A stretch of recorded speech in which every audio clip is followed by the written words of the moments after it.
of our people actually leave the country, are forced to migrate. Many of the members of our organizations have family all over the world because we are forced to migrate due to these trade policies that are put into place.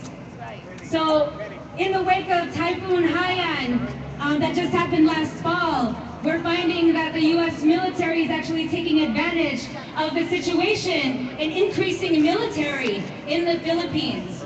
And this is absolutely unacceptable. We know that military is also keeps a stronghold in the Asia-Pacific region.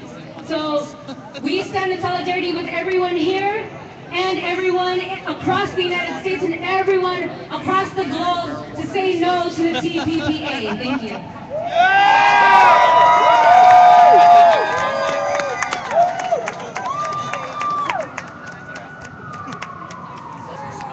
Hi guys. As I mentioned, I'm Jane.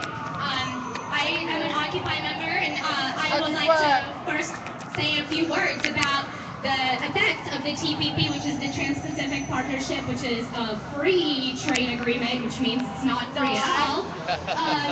And I want to talk about how it relates to finance. It's really truly horrific because it puts interests of corporations. Corporations are profit-seeking entities that exist only on paper. And it puts the interests of these corporations ahead of the people, real people who are flesh and blood. We've already heard about how the TPP will affect our internet freedoms, how it will harm our food supply and harm our ecological landscape and harm our indigenous people.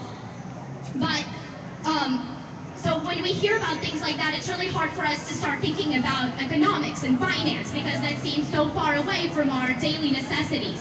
But that is so important to look at because a prerequisite for social justice is economic justice. The TPP is something that will circumvent people processes. They will circumvent these with they will circumvent the democratic government of the people and all grassroots groups. Occupy, along with other community groups, have been more and more successfully vocal about financial reforms. That is exactly why financial corporations like Citigroup and Bank of America and Morgan Stanley and Goldman Sachs have joined together under the umbrella of the U.S. Business Coalition for TPP to push for certain parts of the agreement. The biggest infringement on the economic rights of the people is the fact that it will empower financial firms to directly attack government policies in foreign tribunals and demand taxpayer compensation for policies that they claim unfairly determine their expected future profits. What government policies are we talking about that will be so unfair? Precisely those that will help the people get out from under the thumb of the financiers. Those policies that grassroots groups have been fighting for. The people want eminent domain enrichment. This would help pioneer a way for local governments to help underwater homeowners so that entire neighborhoods can be safe from the blight of foreclosures.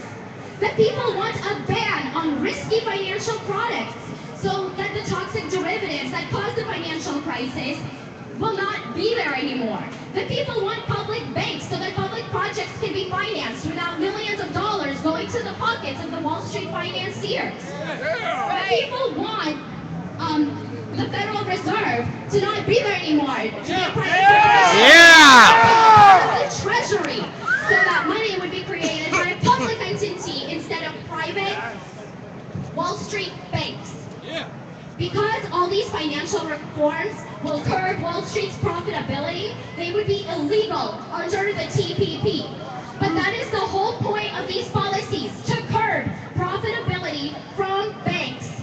Because these actions that make their profitability endanger the welfare of the people. We need these policies, the ones that the people want. Because Wall Street Bank's profitability is equal to our demise as a people.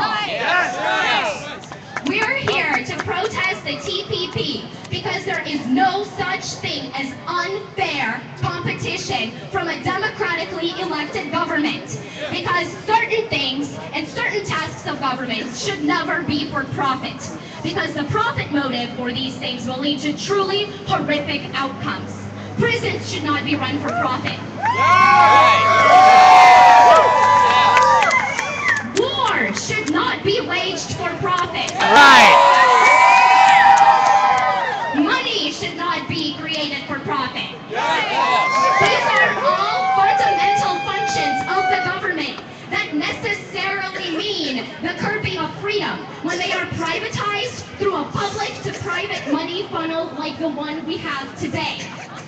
If we are ever to have social justice, we must have economic justice, and this will be impossible under the provisions of the TPP. So we, the people, will take the streets and do everything in our power to stop these corporations from taking our democracy. People power now! Stop the TPP! People power now! Stop the TPP! People power now! Stop the TPP! People power now! Stop the TPP! People power now! Stop the TPP! People power now! Stop the TPP! People power now! Thank you so much for letting me take the time out to talk about finance. But now let's move on to our next speaker. We have someone to talk about labor, and that someone is our very special Steve Zelter, who's a labor council member, and we'll talk about how CPP will affect workers and labor.